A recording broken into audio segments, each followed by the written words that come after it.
nimeokoka na mpenda Kristo. I'm the senior pastor Easter Church, nikiwa chini ya mpako mafuta wa Mungu baba yetu Apostle James Maina Ng'ang'a. Ni baba wangu wa kiroho, nampenda sana. Amekuwa wa baraka kwa maisha yangu na amekuwa wa baraka kwa hii ministry Easter Church. Bwana Yesu apewe sifa. Amen. Siku ya leo ama topic yetu ya siku ya leo inasema ukifanya vyema utapata kibali mbele ya uso wa Mungu. Ukifanya vyema utapata kibali mbele ya uso wa Mungu, ama utakubalika mbele ya uso wa Mungu. Inamaanisha kama utafanya kitu kizuri, basi hautakubalika na Mungu. Kama utafanya kitu kizuri kwa maisha yako, basi inaonekana wewe mpendwa hautakubalika na Mungu. Lakini wakati unapofanya kitu kizuri mbele ya uso wa Mungu, hapo ndipo unakubalika na Mungu. Bwana Yesu apewe sifa. Sema neighbor, fanya kitu kizuri, mbele ya uso wa Mungu, ndio ukubalike na Mungu. Neighbor, fanya kitu kizuri, mbele ya uso wa Mungu, ndio ukubalike na Mungu. Bwana Yesu apewe sifa. Amen. Katika Biblia kuna watu ambao walifanya kitu ambacho ni kizuri na wakakubalika na Mungu, na kuna wengine walifanya kitu ambacho ni kibaya wakalaaniwa na Mungu. So utakapofanya kitu kizuri katika maisha yako, unastahili ujue uko na baraka za Mungu kwa maisha yako. Na utakapofanya kitu ambacho haipendezi Mungu, utakapofanya kitu ambacho kinyume na sheria ya Mungu, basi ujue kabisa umelaaniwa na Mungu, ama wewe haustahili kuitwa mwana wa Mungu. Maana mwana wa Mungu ni mwenye anajua sheria za Mungu. Mungu anasema nyinyi mko na Roho Mtakatifu, maana mmekwisha kulijua. Ukimjua Mungu uko na Roho Mtakatifu. Lakini wale ambao hawajapokea Mungu, hata Roho wa Mungu hawakumpokea. Wale ambao wameshikwa na dunia hawana Roho wa Mungu. Wale ambao wanafanya vitu za dunia hawana Roho wa Mungu. Wangekuwa na Roho wa Mungu, wangeangalia juu mahali ambapo Kristo alipo. Lakini kwa sababu hawana Roho wa Mungu wa kuelekeza mahali ambapo Kristo alipo, ndio manake full concentration yao iko katika dunia. Bwana Yesu apewe sifa. Amen. Nami naomba nikuambie mpendwa, kuna hatari kubwa katika maisha yako wakati ambapo umeegemea vitu za dunia na ukasahau maagizo ya Mungu. Wakati ambapo umeegemea vitu za dunia, wakati ambapo umeegemea uzuri wa dunia, ukasahau Mungu. Utakapofanya kile kizuri mbele ya uso wa Mungu, basi utapata kibali. Na ukikosa kufanya kitu kizuri mbele ya Mungu, basi hautapata kibali. Bwana Yesu apewe sifa. Amen. Amen. Kuna wakati Mungu akaambia mtu ambaye anaitwa Abel, na akaambia mtu ambaye anaitwa Kain, akamwambia nileteeni sadaka. Bwana Yesu apewe sifa. Amen. Lakini Mungu alikuwa anatarajia, kwa sababu amewapatia vitu, wakuletea kitu ambao ni kizuri. Kain alikuwa ni mtu ambaye ni mkulima. Abel alikuwa ni mfuga kondoo. Na wakati waliitishwa vitu za mikono yao ama kazi ya mikono yao na Mungu, Abel alienda akachagua zile kondoo zimenona. Ni kama hivi Jumapili Mungu amesema nileteeni sadaka zenu na sadaka zenu katika nyumba yangu ili sikose chakula. Huyo ni Mungu ameagiza kila mtu siku ya Jumapili alete zaka zake. siku ya Jumapili alete sadaka zake, ili hii nyumba ya Mungu isikose chakula. Lakini kuna wenye wataleta wakubalike, na kuna wenye wataleta hawatakubalika. Bwana Yesu apewe sifa. So naomba ukuwe mmoja wa wale ambao wanakubalika katika kumuletea Mungu kile ambacho ameagiza. Bwana Yesu apewe sifa. Biblia inasema Abel akaleta zile kondoo zile nona, na ndugu yake naye akaleta vitu bure. Lakini Mungu alipoangalia hii method ya Kain haikumfurahisha. Maana huwezi letea Mungu kandizi kametoshana hivi. Kuna tundizi twingine ni tundogo hata mwanaume hawezi kubali kukula. Na kuna ingine inaitwa mitatu. Ile ni ya kupondea watoto chakula. Hiyo inaibanga kule kwetu kwa mandizi, inaiba huko juu. Ukikula kiwili hawezi kula ya tatu. Ni kikubwa. Kindizi kinatoshana au mkono. Tunaenda tunakata hiyo mgomba, tunaweka chini, tunaingiza kwa nyumba. Tunakula zile zimeiba, kesho tunakula hizo zingine. Hiyo ndizi inaharibikanga na siku 3. Ikiiba mwezi nyaka wiki. Maana ni kikubwa. Bwana Yesu apewe sifa. So hawezi enda kuletea Mungu tule tunaitwa nini? Ndio tunaitwa nini jina yake? Tusuru. Mwezi letea Mungu kasuru wakati umeacha mtato. Bwana Yesu apewe sifa. So Mungu akaangalia vile kijana ameleta mavuno yake, akaona hii haipendezi. Lakini Abel akaona vile amechagua, akajua ako na respect, anamrespect. So matoleo yako inaonyeshana respect kwa Mungu. Matoleo yako inafunganga milango ya shetani. Ina shut Satan mouth. Inaambia shetani wao ni mbarikiwa. Inaambia wewe ni mbarikiwa. Hiyo roho ya umaskini inaiambia wewe ni mbarikiwa. Maana kuna roho zinatembeanga na watu za umaskini. Lakini vile ambavyo utarespond mbele ya Mungu, hiyo roho inazimwa. Bwana Yesu apewe sifa. Amen. So wale watu wawili wakaletea Mungu. Lakini Mungu akapendezwa na sadaka ambazo zililetwa na Abel.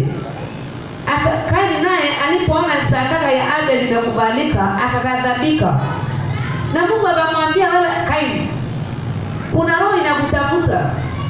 Kuna roho mbaya inakutafuta. Wakati umekuwa na hasira, wakati umechoka na maisha, ukasema mimi maisha imenichokesha.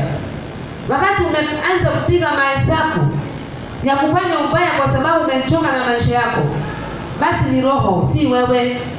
Kuna roho inakutafutana ikuangamize. Kuna roho inakutafutana ikumeze.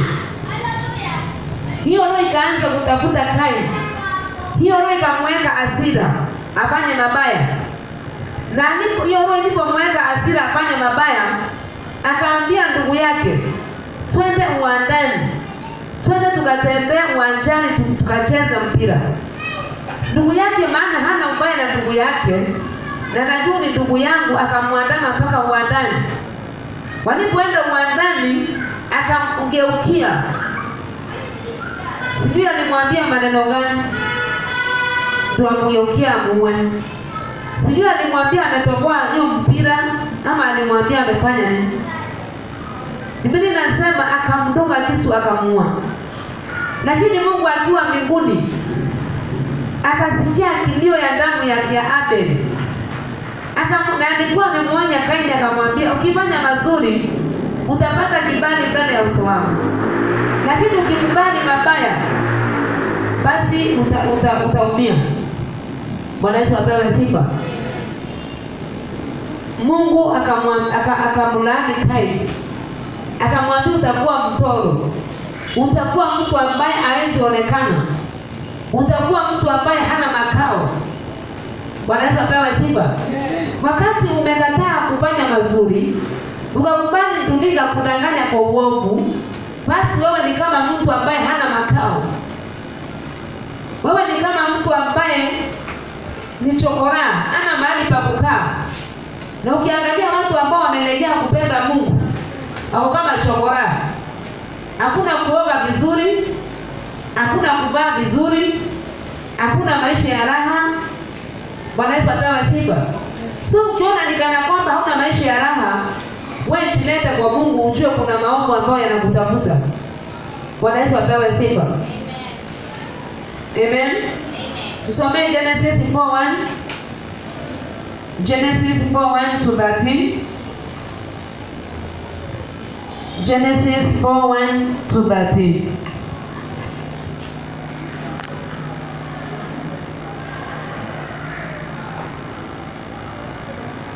Genesis 4:1 13.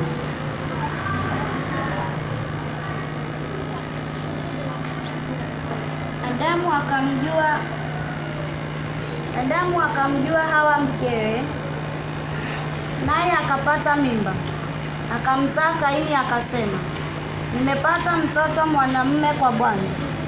Akaongeza akamzaa ndugu yake Habili. Habili alikuwa mchunga kondoo na Kaini alikuwa mkulima ardhi.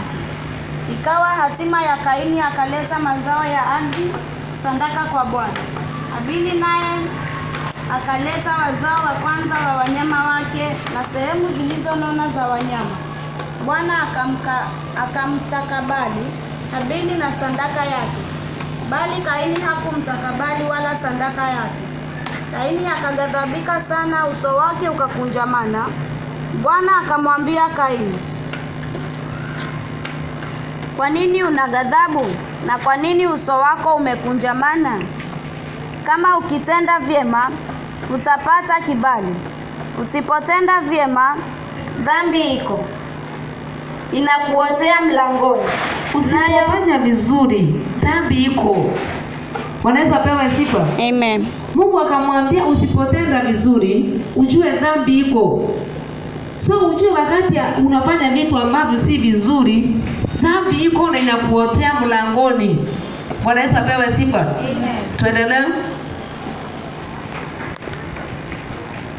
Walakini yapasa ushinde. Lakini yapasa ushinde hiyo dhambi. So kuna dhambi inakuotea mlangoni, na inakupasa wewe mwana Easter Church uishinde. Kuna majaribu ambayo yanakuotea mlangoni, na inakupasa wewe mwana Easter Church uyashinde. Kuna vita ambavyo vinakuotea mlangoni, na inafaa wewe mwana Easter Church uvishinde. Wanaweza pewa sifa. Amen. Kuna vita vinakuotea, kuna aibu inakuotea, lakini inakupasa wewe mwana Easter Church uishinde. Wanaweza pewa sifa. Chochote kimewekwa mbele yako ili kikuaibishe, chochote kimewekwa mbele yako ili kikuletee aibu, inapaswa ukishinde. Wanaweza pewa sifa. Utakishinda kwa njia gani? Utakishinda kwa njia gani hicho ambacho kinakuotea? Utakishinda kwa njia ya kumtafuta Mungu. Utakishinda kwa njia ya kujiunganisha na Mungu. Utakishinda kwa njia ya kujiunganisha na watumishi wa Mungu. Wanaweza pewa sifa. Utakishinda kwa njia ya kutamani kufanya vyema. Utamani kufanya kitu ambayo Mungu anataka ufanye. Usifanye vitu ambavyo unajua hii inafanya makosa. Maana hakuna makosa ambayo mwanadamu ajui anafanya. Wanaweza pewa sifa. Hata wakati unakula kila siku, unajua hii kukula na kula kila siku si kuzuri. Unajua tu si kuzuri, lakini hauwezi kujizuia. Wanaweza pewa sifa. Inafaa hiyo dhambi inakuotea uishinde. Kama itakushinda, utaingia kwa ghadhabu ya Mungu. Wanaweza pewa sifa. Amen. Bwana Yesu apewe sifa. Tusomee kitabu ya Genesis 39. Tusomee Luke 14:26. Luke 14:26. Hii dhambi utaishinda kwa njia ya kupiga mahesabu. Hii dhambi utaishinda kwa njia ya kuketi na kupiga mahesabu. Kwa nini nimesema hivyo? Huyu kijana anaitwa Kaini. Hata kama Mungu alipendezwa na sadaka ya Habili, angeketi akapiga mahesabu, akaona nimefanya makosa gani, na hii makosa nitairekebisha kwa njia gani. Anarudi kwa shamba, analetea Mungu tena kitu kizuri zaidi. Lakini uamuzi ambao alichukua uamuzi ambapo hakupiga mahesabu. Hakusema nikiwa ndugu yangu amenikosea nini. Na hakuna kitu ndugu yake alimkosea. Hakumtukana, hakumwambia ni pesa ya Musa akamnyima. Hakuna kitu ndugu yake alimkosea. Hakupiga mahesabu ajue ndugu yangu hana makosa kwangu. Lakini Mungu ndiye amependezwa na yeye, hakupendezwa na mimi. Bwana Yesu apewe sifa. Amen. Akaamua wacha nimuue sasa ndio Mungu asilete comparison tena. Bwana Yesu apewe sifa. Amen. Sio kuna vitu utazifanya kwa sababu ya hasira na zitakuangamiza vibaya sana.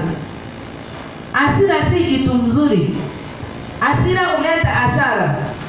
Hata kama huna chochote kwa maisha yako, yafaa ujue sina leo, lakini kesho nitakuwa nayo.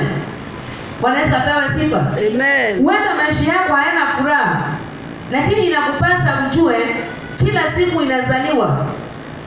Hakuna siku inatoka vile imetoka jana. Siku inazaliwa kila siku. Ikifika usiku unakauka. Kesho tena siku nyingine inaota inatoka. So kama yako ya jana na juzi na mwaka uliopita na miaka iliyopita haikuota vizuri, basi ambia Mungu hiyo siku nyingine ikitoka itoke vizuri. Mungu si wa jana na Mungu si wa juzi, Mungu ni wa kesho.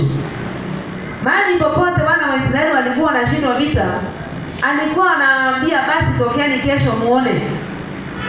Maana vita si vyenu, ni vita ni vyangu. Anawaahidi kesho. Kama umeshindwa leo, ukienda kwa magoti. Ukienda kwa magoti kumwabudu Mungu, Mungu atakuahidi kesho yako itakuwa mzuri.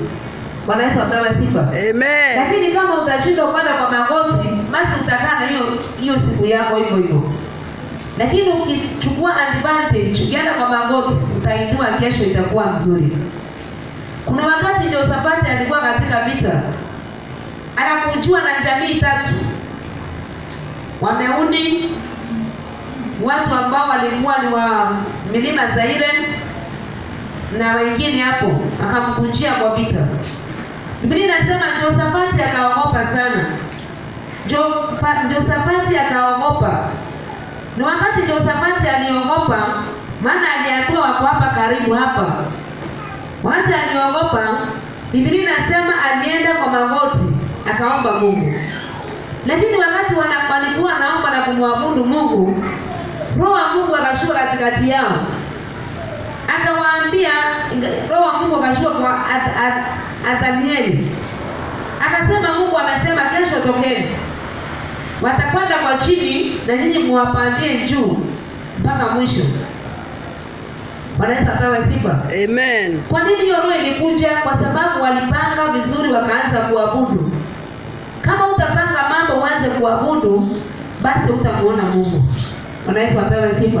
Amen. Bali unapoomba Mungu, ndio Mungu anakupatia report. Tusome. Rona tuketi vizuri. Tusome Sharon. Kama mtu akija kwangu naye hamchukii baba yake. Kitabu ya Luke 14 mstari wa 26.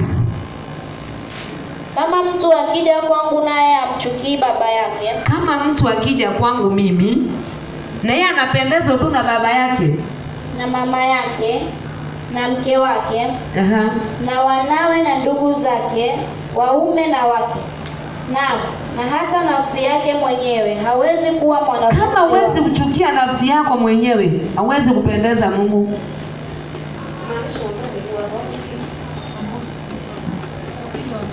Bwana Yesu apewe sifa. Amen. Biblia inasema kama huwezi kuchukia mama yako na kama huwezi kuchukia mama yako na huwezi chukia baba yako na huwezi chukia ndugu yako wa kiume ama wa kike, basi wewe na kama huwezi chukia hata roho yako mwenyewe, basi wewe huwezi kuwa mshirika wa Mungu.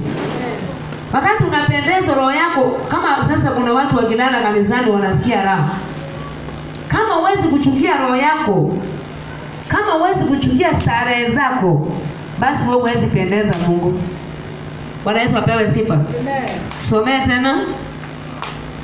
Kama mtu akija kwangu naye hamchukii baba yake na mama yake na mke wake na wanawe na ndugu zake waume na wake na hata nafsi yake mwenyewe, hawezi kuwa mwanafunzi wangu. Mtu yeyote asiyeuchukua msalaba wake na kuja nyuma yangu hawezi kuwa mwanafunzi wangu. Maana ni nani katika ninyi kama akitaka kujenga mnara, asiyeketi kwanza na kuhesabu gharama kwamba anavyo vya kuumalizia, asije akashindwa kuumaliza baada ya kuupiga msingi? Watu wote waonao wakaanza kumdhihaki, wakisema, mtu huyu alianza kujenga akawa hana nguvu za kumaliza. Au kuna mfalme gani akitaka kwenda kupigana na mfalme mwingine, asiyeketi kwanza na kufanya shauri kwamba yeye pamoja na watu 10,000 ataweza kukutana na 20, na yule anayekuja juu yake na watu 20,000? Na kama akiona hawezi, hutuma ujumbe kutaka sharti za amani. Mtu yule akali mbali. Basi kadhalika kila mmoja wenu asiyeacha vyote alivyo navyo hawezi kuwa mwanafunzi wangu. Bwana Yesu apewe sifa. Amen. Mungu anasema you are failures kwa sababu hamuna mahesabu.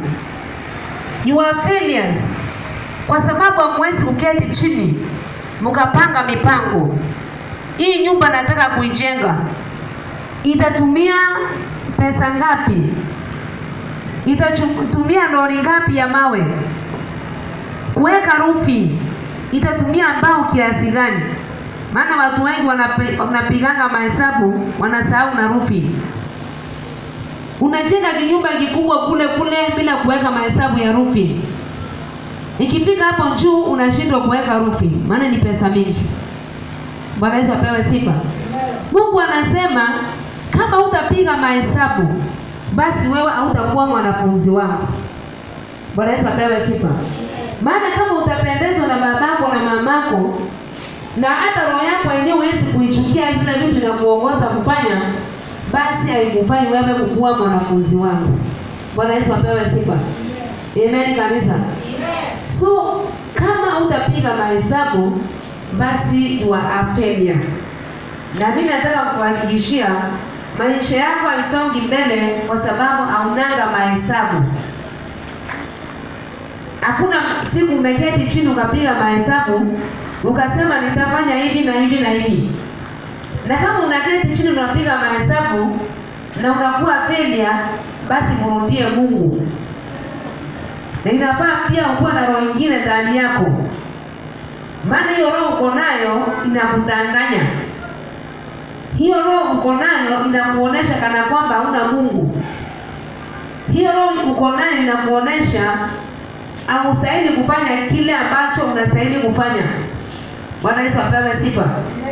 Somea kitabu ya Hesabu 14 mstari wa 24. Hesabu 14 mstari wa 24. Kitabu ya Hesabu 14 mstari wa 24.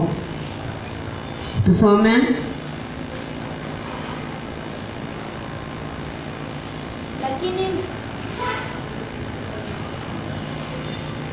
Lakini mtumishi wangu Kalebu, kwa kuwa alikuwa na roho nyingine ndani yake, naye ameniandama kwa moyo wote, nitamleta yeye mpaka nchi hiyo aliyoingia, na uzao wake wataimiliki. Basi Mwamaleki na Mkaanani wakaa katika bonde. Kesho geukeni mkaende jangwani kwa njia iendayo bahari ya Shamu. Bwana Yesu apewe sifa. Amen. Somea namba 24. Lakini mtumishi wangu Kalebu, kwa kuwa alikuwa na roho nyingine ndani yake, naye ameniandama kwa moyo wote, nitamleta yeye mpaka nchi hiyo aliyoingia. Bwana Yesu apewe sifa. Amen. So ukiandama Mungu ama ukifanya kitu kizuri mbele za Mungu, lazima Mungu akupe kibali. Bwana Yesu apewe sifa. Amen. Biblia inasema kwa sababu Caleb alikuwa na roho nyingine ndani yake, akamwandama Mungu kwa moyo wake wote, basi Mungu anasema na mimi nitampa hiyo nchi aliyoikanyanga aimiliki, kwa sababu ameniandama kwa roho yake yote. Kuna vitu ambavyo mnavitamani lakini hamwezi kuvipokea kwa sababu hamuandami Mungu, kwa sababu hamtafuti Mungu. Umeona gari na macho yako, lakini Mungu hata asemi ile gari aliona akapendezwa, hiyo ndio gari nitampea. Kuna nyumba uliona nzuri ukasema Mungu akinibariki nitajenga hii, lakini hawezi kuijenga kwa sababu haujaandama Mungu kwa roho yako yote. Lakini Caleb alipoenda kwa ile nchi ambayo Mungu alisema wataimiliki, akatumwa kama kwenda kusabe. Alienda akanyanga ile nchi, akatunda matunda kule kwa ile nchi. Akarudi akaambia watu, angalieni vile hii nchi Mungu alikuwa ametuapia kutupeleka. Angalieni vile ni nono. Angalieni nchi vile kuna maziwa mazuri. Bwana Yesu apewe sifa. Akaona Mungu, akaandama Mungu kwa roho yake yote kwa yale mambo Mungu alikuwa anasema. Akasema nchi imenona, na akaonesha watu matunda makubwa sana. Lakini wengine walienda wakasema hii nchi hatuwezi kukaa. Kitu ya kwanza iko na watu warefu, na ni watu ambao wanajua vita, ambao ni Wakanaani. Na wakujua Mungu alisema niendeni kwa hiyo nchi, na mimi nimewapatia Wakanaani kwa mikono yenu, muwafanye vile mnataka. Hawakuandama Mungu kwa maneno ambayo Mungu alikuwa anaongea. Hawakujua hii nchi ni yetu ambayo Mungu alituahidi tutaimiliki. Bwana Yesu apewe sifa. Lakini wakaenda na mawazo mengine. Wakaenda na roho nyingine ya kuangalia vile wataangamizwa. Wakaenda na roho nyingine ya kuangalia vile hiyo nchi iko na nyumba ndefu. Lakini hawakuona vile Mungu alivyo mkubwa. Ndio Mungu akasema hao watu wote wataangamia. Hao watu wote watarudi nyuma na kuangamia. Kuanzia mtoto wa miaka 20 kwenda juu, Mungu angamizani mtoto mdogo. Akasema utasoma hiyo kitabu, nitakwambia kuanzia mtoto wa miaka 20 atarudi jangwani, atakufa kwa njaa. Wale wadogo Mungu alikubali wakaingia, hata kama walikuwa na makosa. Lakini wale walikuwa na akili za kujua Mungu alituahidi nchi, na wakaenda wakasema si nzuri, basi wote walikufa. Mungu amekwambia wewe si mkia, wewe ni kichwa. Lakini huna akili ya kujua mimi si mkia, mimi ni kichwa. Mungu amesema mtakopesha wala mtakopa. Lakini unakopa, unashindwa kuandama Mungu kwa moyo wako wote. Semeni shetani ashindwe. Shetani ashindwe. Semeni hiyo roho ishindwe. Hiyo roho ishindwe. In the mighty name of Jesus. In the mighty name of Mimi ni mtu wa kukopesha. Mimi ni mtu wa kukopesha. Wala si mtu wa kukopa. Wala si mtu wa kukopa. Bwana Yesu apewe sifa. Amen. Mimi ni mtu wa kusaidia watu. Mimi ni mtu wa kusaidia. Wala si mtu wa kusaidiwa. Wala si mtu wa kusaidia. Wakati unashika mambo ya Mungu, unaishika bila kuielewa, basi unafanya dhambi. Wakati unasikia mahubiri ya Mungu, unayasikia kwa njia ambayo si ya kuelewa na kutenda, basi wewe unafananishwa na nyumba ambayo imejengwa lakini kuwekewa msingi. Bwana Yesu apewe sifa. Unasikia Mungu akisema wewe ni kichwa wala si mkia, lakini hiyo kitu hujaiweka maanani. Ujue mimi si mkia. Ukadharau ile maneno ya Mungu. Na ndio Mungu hapa akaambia watu, Nyinyi ambao mliniona mmenidharau. Nyinyi ambapo mliona nimewatoa katika jangwa ambapo haingeingia mtu, na nikawaokoa na maneno ya simba, lakini mkanidharau. Bwana Yesu apewe sifa. Nikawaokoa kwa maneno ya simba na mkanidharau. Tusomee namba ngapi Sharon? Rudi nyuma namba ngapi? Tusomee kuanzia 20. Tusomee kuanzia 20 turudi nyuma. Hiyo ni Luka Hesabu 14. Bwana akasema, mimi nimewasamehe kama neno lako lilivyokuwa. Lakini hakika yangu, kama niishivyo, tena kama dunia hii nzima itakavyojawa na utukufu wa Bwana. Kwa sababu watu hawa wote ambao wameuona utukufu wangu na ishara zangu nilizozitenda huko Misri na huko jangwani, pamoja na haya wamenijaribu mara hizi 10, wala hawakuisikiza sauti yangu. Yaani Mungu amekwambia kitu na hutaki kusikia sauti ya Mungu.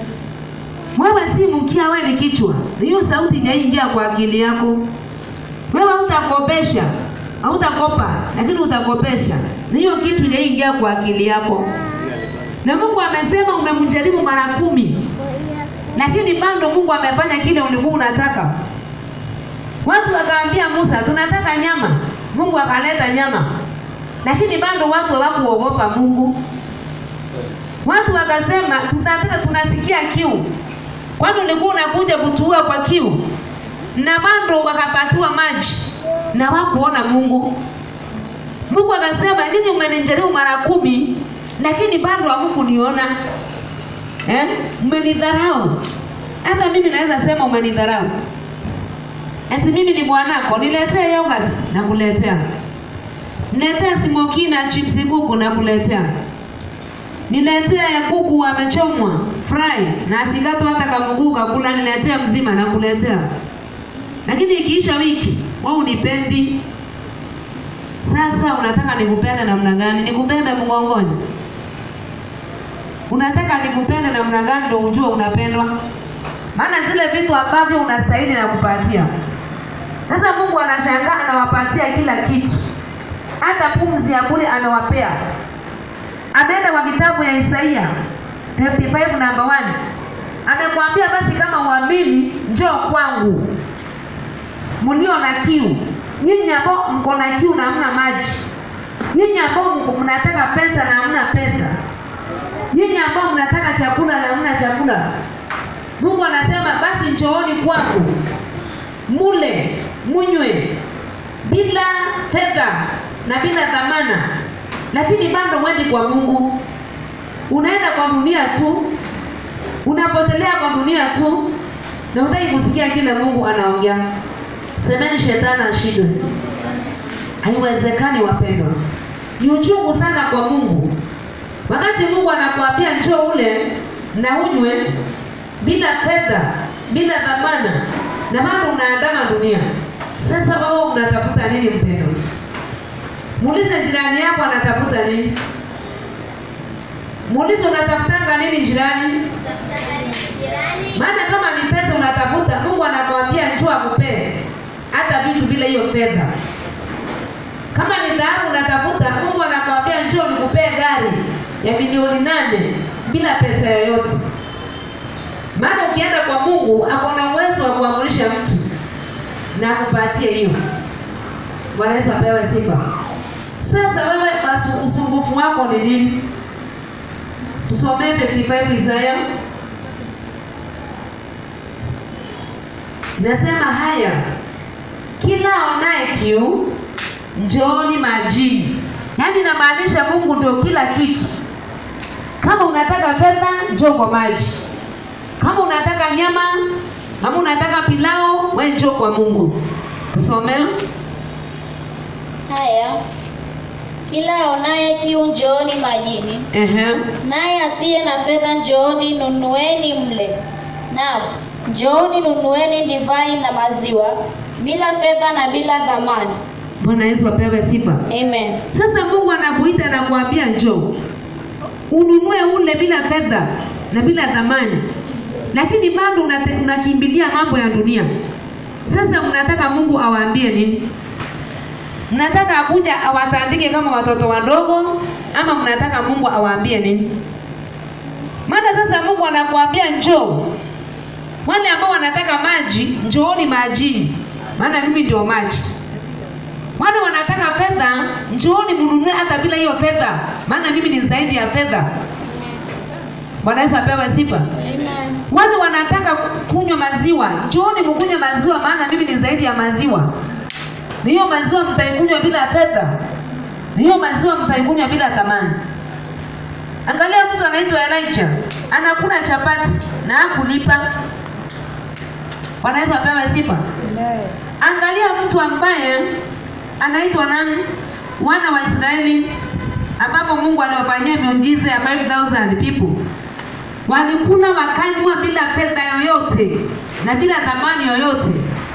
Na Mungu akasema hizo zingine zimebaki pia bebeni muende nazo.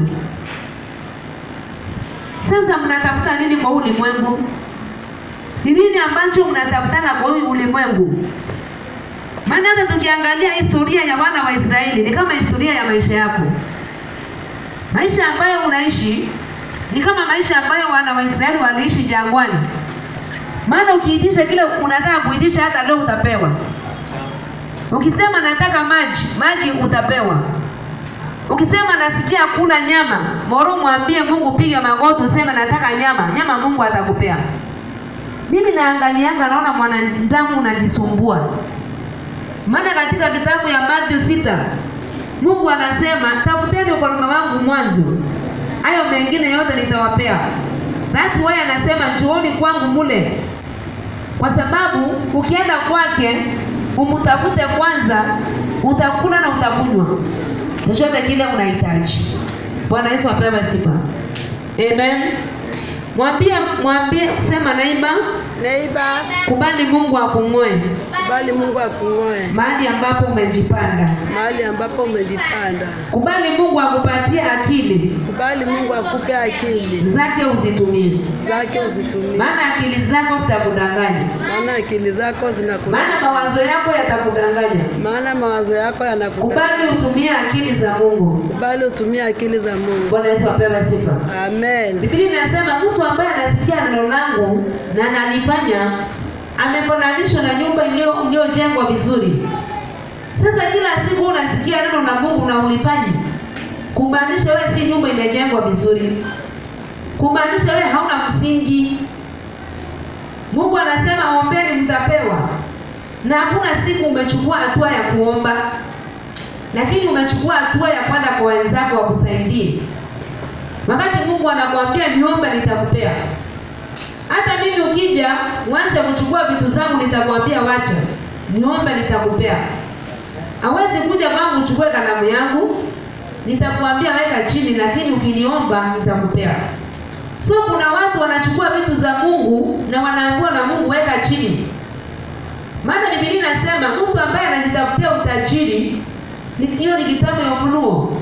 Ni kama kuku ambaye anaokota vifaranga vya mwenziwe.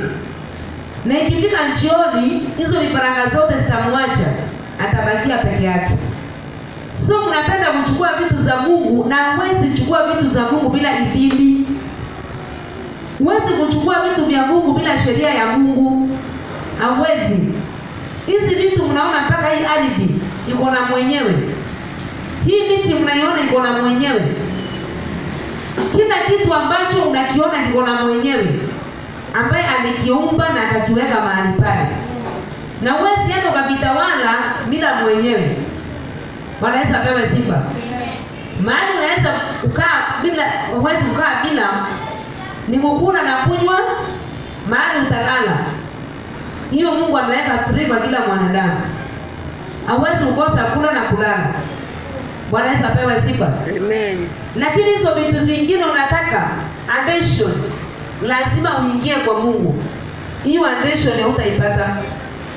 Baraka za Mungu si za watu wote. Baraka za Mungu ni za wale wanatafuta Mungu. Kitabu ya 1 Corinthians 2:9. Kuna vitu ambavyo hamjaona, kuna vitu ambavyo hamjasikia, hamjatafakari na moyo wa mwanadamu, vitu ambavyo Mungu amewekea wale wanafanya nini? Wampendao. Sasa wewe unapenda dunia, unapenda biashara, unapenda mamako, unapenda ndugu yako, unapenda roho yako, yaani uchukia hata nafsi yako, utachukua vitu za Mungu zikiwa wapi? Bwana Yesu apewe sifa. Vitu za Mungu utazichukua zikiwa wapi? Na una roho nyingine kama Caleb. Mimi nasema lakini Caleb mtumishi wangu alikuwa na roho nyingine ndani yake. Ndio maana yake akamwandama Mungu. Ndio maana yake akasikia mashauri ya Mungu. Ndio maana yake akasikia maneno ya Mungu. Sasa wewe hiyo roho nyingine ndani yako ya kukwambia Mungu anaweza, hakuna. Roho nyingine ya kukwambia Mungu anakuangalia, hakuna. Roho nyingine ya kukwambia Mungu anakupenda, hakuna. Roho nyingine ya kukwambia dhambi ni kitu mbaya, hakuna. Sasa shetani ashindwe. Shetani ashindwe. Baba niongoze, nimalize muda salama. Baba niongoze, nimalize mwendo salama. Kuna muda ambao Mungu amekupatia. Kuna muda umepewa ambao hawezi badilika. Bwana Yesu apewe sifa. Kuna muda Mungu amekupatia ambao hawezi kubadilika. Na wakati ambapo unaweza unakataa kuweka hiyo akili nyingine ya kujua eti mtoto wangu nitamwacha, baba yangu nitamwacha, gari yangu nitaacha, nyumba yangu nitaacha. Kama una hiyo akili, basi wewe ni mateka. Kama una akili ya kujua hii biashara nitaiacha, wewe ni mateka. Ni mateka wa dhambi. Na ndio Mungu anasema, kwani mwana wa Israeli ni mtumwa ama ni mateka? Na ni mzaliwa. Wewe ni mzaliwa, ulizaliwa kwa ukoo wa Mungu. Wewe si mateka ya shetani. Wewe si mateka ya dhambi. Wewe si mateka ya magonjwa. Mungu anasema, kuna mji ambao sijalinda, hakuna mtu anaweza kuulinda.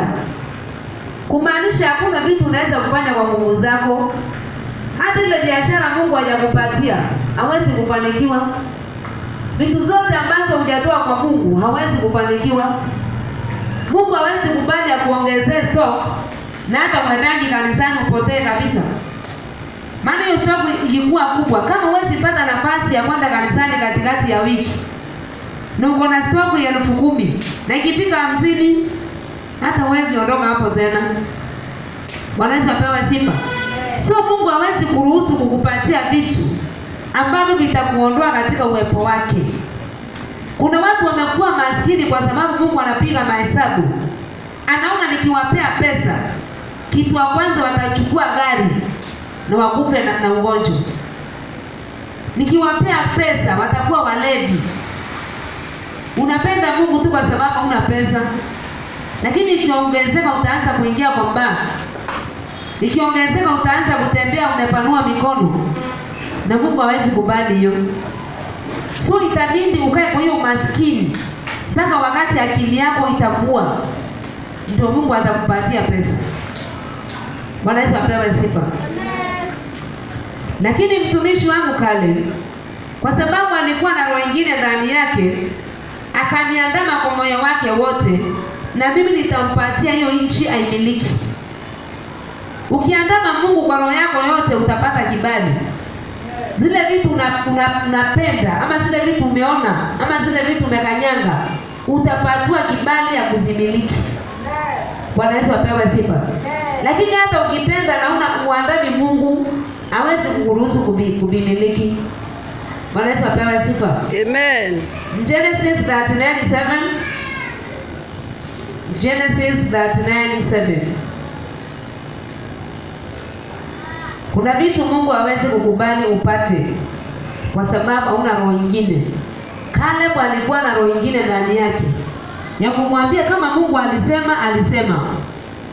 Kama ni Mungu alisema inchi ni nzuri, inchi ni nzuri. Kama Mungu Mungu alisema mimi ni mbarikiwa, mimi ni mbarikiwa. Kama una hiyo roho ya kukuambia hivyo, hata baraka huwezi kupata kwa maisha yako. Utaishi maisha ya kung'ang'ana, maisha ambayo haina starehe, kwa sababu tayari akili zako ni mfungwa. Kwa akili zako wewe mwenyewe ni mfungwa. Unaona lazima ufanye kazi ngumu ndio upate pesa. Unaona lazima ufanye kazi kwa bidii ndio ubarikiwe. So wewe tayari ni mfungwa. Unaona lazima ukuwe na stock kubwa ndio upate pesa. Basi wewe ni mfungwa. Bwana Yesu apewe sifa. Ungekuwa wewe si mfungwa, ungefanya kazi na 500 na ufaulu. Kwa sababu unajua kuna mama alikuwa hatuna mafuta kidogo. Na nilipomuona mtumishi wa Mungu akamwambia leta mafuta kidogo. Yaani utafute mitungi. Weka hapa tujaze uuze.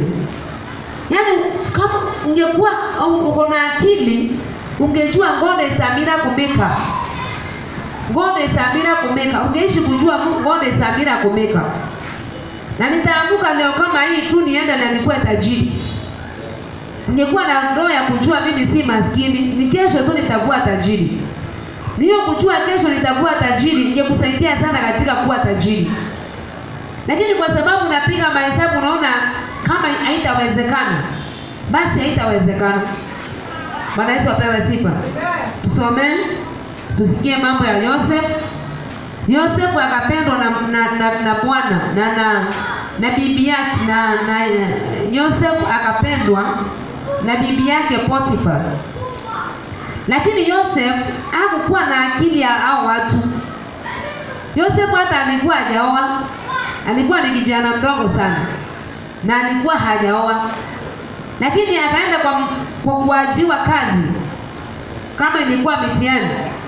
Alipoenda kuajiriwa kazi, yule bibi wa bosi wake akampenda. Yule bibi wa bosi wake akampenda. Akamwambia ningetaka ulale na mimi. Lakini Yosef akamwambia, "Manda, mimi nimepewa kazi kwa hii boma yako. Lakini kitu inafaa ujue, nimeruhusiwa kutawala vitu zote katika hii nyumba, lakini si kuruhusiwa kukutawala wewe. Si kuruhusiwa nilikuwa na ushirika na wewe wa kingono. Lakini naweza kukula matunda ya shamba, naweza kula avocado, naweza kula miembe, naweza kula chakula yako, lakini sina ruhusa ya mwili wako." Yaani alikuwa na roho nyingine ndani yake ya kumuonesha wewe haukupewa, huyu ni bibi ya mtu. Na akamwambia, "Manda, excuse me. Siwezi fanya hii makosa kidogo hata kama mimi sijaoa. Na hata kama mimi ni kama mtumwa hapa. Siwezi fanya makosa hii kidogo nikamkosea Mungu." Kuna watu hawana mahesabu ya kuwa kuna vitu wanaweza fanya wakosee Mungu. Kuna watu hawana fikra ya kuwa kuna kitu wanaweza kufanya wamkosee Mungu. Wanaona kila kitu wakifanya ni sawa tu. Na ndio maana yake hawatapata kibali mbele ya uso wa Mungu. Mtu ambaye atapata kibali mbele ya uso wa Mungu ni mtu ambaye anajua nikifanya hii ni makosa mbele ya Mungu, basi hawezi kufanya hiyo. Bwana Yesu apewe sifa. So kama unataka kibali mbele ya uso wa Mungu, njifundishe kukataa vitu zingine ambazo unaona hazina utukufu kwa Mungu. Amen. Bwana Yesu apewe sifa. Amen. Tusomee Sharon. Ikawa baada ya mambo hayo, mke wa bwana wake akamtamani Yusufu akamwambia, "Lala nami." Lakini akakataa, akamwambia mke wa bwana wake, "Tazama, bwana wangu hajui kitu kilichowekwa kwangu nyumbani, na vyote alivyo navyo amevitia mkononi mwangu. Hakuna mkuu katika nyumba hii kuliko mimi, wala hakunizuilia kitu chochote ila wewe, kwa kuwa wewe umkewe. Nifanyeje ubaya huu mkubwa nikamkosee Mungu?" Akawa akizidi kusema na Yusufu siku baada ya siku, lakini hakumsikia alale naye wala aongee naye. Ikawa siku moja akaingia nyumbani atende kazi yake, wala hapakuwa na mtu katika watu wa nyumbani humo ndani. Huyo mwanamke akamshika nguo zake akisema, "Lala nami Yusufu." Yusufu akaiacha nguo yake mkononi mwake, akakimbia akatoka nje. Ikawa alipoona ya kwamba amemwachilia nguo yake mkononi mwake, naye amekimbia nje, akawaita. Amen. Unasikia vile mwanamke alikuwa anasumbua Yusufu. Kila siku anamwambia Yusufu, lala na mimi. Yusufu, lala na mimi. Na Yusufu hakusikia. Ni majaribu gani yanakuandama kila siku wewe na unayasikiliza? Ni mitego gani inakuandama kila siku wewe na hiyo mitego unaisikiliza? Semeni shetani ashindwe. Shetani ashindwe. Kuna mitego inakutafuta, kuna majaribu yanakutafuta kila siku. Mpaka unakosa hata kwenda kanisani. Bwana Yesu apewe sifa. Majaribu yanakutafuta mpaka unakosa hata kwenda kanisani. Lakini useme siwezi kufanya ubaya kama huu wote. Niandame kazi nimkose Mungu. Haujaipiga mahesabu ukipata pesa na umemkosa Mungu. Hujawahi piga mahesabu uko na biashara na umegonjeka na una msaidizi. Maana msaidizi wako ni yule ulimwacha ukaandama biashara. Bwana Yesu apewe sifa. Haujai piga mahesabu watoto wako. Sasa sema mambo mengi. Maana hiyo level niko hamjaipigia. Bwana Yesu apewe sifa. Lakini Biblia inasema lazima ujitwike mzigo wa Mungu, umuandame. Hizi vitu zingine zote, babako, mamako, watoto wako ni useless. Unaweza vipata na ukose Mungu na ni hasara. Tusomee kitabu ya Kutoka 1:12. Kitabu ya Kutoka 1 mpaka 12.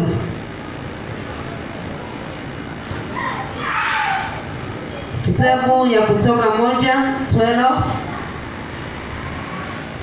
Lakini kwa kadri ya walivyowatesa, ndivyo walivyoongezeka na kuzidi kuenea. Lakini kwa kadri ya walivyowatesa, hivyo ndivyo walizidi kuongezeka. So hata kama unateseka, Mungu ako na mahesabu kwako. Bwana Yesu apewe sifa. Amen. Lakini kila kitu inakosa wewe uongezeke ni kwa sababu haujui Mungu analipanga kulingana na kazi ile ambayo unamfanyia.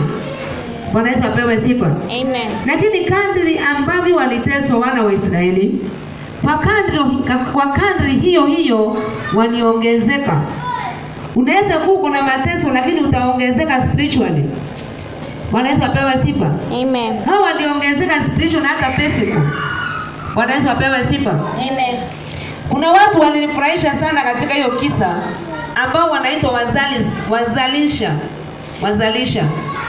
Hao watu ambao wanaitwa wazalisha walikuwa wanawasaidia wanawake ambao walikuwa wamefikisha umri wao wa kujifungua. Lakini mfalme akaona hao watu wanaongezeka sana. Akaenda akaambia wale wazalisha, hao wana wa Israeli wanaongezeka kwa rate ya juu sana. Na kwa sababu wanaongezeka kwa rate ya juu, basi watakapokuja kwenu muwasaidie kuzaa. Ukiangalia ukiona huyu mtoto amezaliwa ni mvulana, chukua hata shindano mdungie hapa kwa ubongo akufe. Ukiona huyu mtoto amezaliwa ni mvulana, tafuta mbinu yote ya kumuua, mfinye hata kashingo akufe. Lakini wale wazalisha ambapo walikuwa ni wa Misri, hawakukubali kutendea wana wa Israeli unyama huo. Hawakukubali. Na yule mfalme akawaita, akamwambia kwa nini hii rate inaendelea bado kuongezeka? Kwa nini rate ya wana wa Israeli bado inaendelea kuongezeka? Wana wazalisha wakamjibu mfalme hivi. Wakamwambia mfalme, hao wanawake unasema ni Waibrania wako na nguvu nyingi sana. Hata hawahitaji sisi tuwasaidie wazae. Wanazaanga kabla hata wakuje kwetu. Wanazaanga huko manyumbani kwao. Hata wakujange hospitali. Ndio maana unaona hatuna uwezo wa kuua watoto wao. Maana hata watufikii sisi wako na nguvu ya kuzaa. Biblia inasema Mungu akiwa mbinguni akasikia vile wazalisha wamesema. na akaona vile hao wazalisha wanafanya hawaui watoto wao. Mungu anasema Mungu akawabariki wale wazalisha. Mungu akawabariki wale wazalisha. Ndio maana tunasema fanya kitu kizuri upate kibali mbele ya uso wa Mungu. Bwana Yesu apewe sifa. So wale wazalishaji walipata kibali mbele ya uso wa Mungu, maana hawakuulia wana wa Israeli watoto wao. Wana wa Israeli ni poni ya macho ya Mungu. Huwezi guza mwana wa Israeli. Mungu alikuwa ni Mungu wa Israeli, na hakuna mtu yote angeguza mwana wa Israeli. Na wewe ambao uko hapa leo ni mwana wa Israeli, na hakuna mtu anagusa ya kukuguza. Amen. Akiguza wewe ameguza mkono ya Mungu. Amen. Bwana Yesu apewe sifa. So wale wazalisha walikuwa wanajua Mungu zaidi. Hata Biblia inasema hawakuwa wana wa Israeli kwa sababu walikuwa wakimcha Mungu. Bwana Yesu apewe sifa. So walikuwa ni watu ambao walikuwa wanamjua Mungu ni nani. Wakijua ya kwamba tukifanya uovu Mungu anatuangamiza. Wakijua God of revenge. Mungu atarevenge ya mambo tukiyafanya. So hawakukubali kuwa wale wana wa Israeli. Hawakubali kuwa watoto wao. So ukifanya mambo mazuri mbele ya uso wa Mungu utapata kibali. Tusomee Kutoka 1:12. Ujue sasa wale wazalisha walipata kibali sababu ya kufanya mambo mazuri. Hata wewe ukifanya mambo mazuri utapata kibali mbele ya Mungu. Utapata promotion mbele ya Mungu. Utapata mambo mazuri mbele ya Mungu. Bwana Yesu apewe sifa. Amen. Tuendelee. Sharon. Lakini kwa kadri ya walivyowatesa ndivyo walivyoongezeka. Lakini kadri ya walivyowatesa ndivyo walivyoongezeka. Kawira. Kadri ya walivyowatesa hivyo ndivyo walivyoongezeka. Tuendelee Maji. Nao walichukiwa kwa sababu ya wana wa Israeli. Nao walichukiwa kwa sababu ya wana wa Israeli. Wamisri wakawatumikisha wana wa Israeli kwa ukali. Wakafanya maisha yao kuwa uchungu kwa kazi ngumu.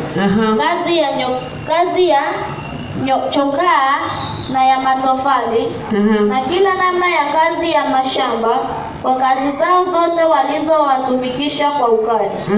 Kisha mfalme wa Misri akasema na wazalisha wa Waebrania. Mmoja jina lake aliitwa Shifra na wa pili jina lake aliitwa Pua. Akasema, wakati mwazalishapo wanawake wa Kiebrania na kuwaona wakatika kuzaa, ikiwa ni mtoto mwanamume basi muueni, bali ikiwa ni mtoto mwanamke na aishi. Lakini wale wazalisha walikuwa wakimcha Mungu, wasifanye kama walivyoamriwa na huyo mfalme wa Misri, lakini wakawahifadhi hai wale wanaume. Basi mfalme wa Misri akawaita wale wazalisha na kuwauliza, kwa nini kufanya jambo hili na kuwahifadhi watoto waume wawe hai? Wazalisha wakamwambia Farao, ni kwa sababu hao wanawake wa Kiebrania si kama wanawake wa Kimisri, kwa kuwa ni hodari hao, nao huzaa kabla mzalisha hajapata kuwafikiria. Basi Mungu akawatendea mema wale wazalisha, na hao watu wakaongezeka sana, wakaendelea na kuzidi kuwa na nguvu nyingi. Ilikuwa kwa sababu wale wazalisha walikuwa wakimcha Mungu, akawasimamishia nyumba. Kisha huyo Farao akawaagizia watu wake akisema. Bwana Yesu apewe sifa.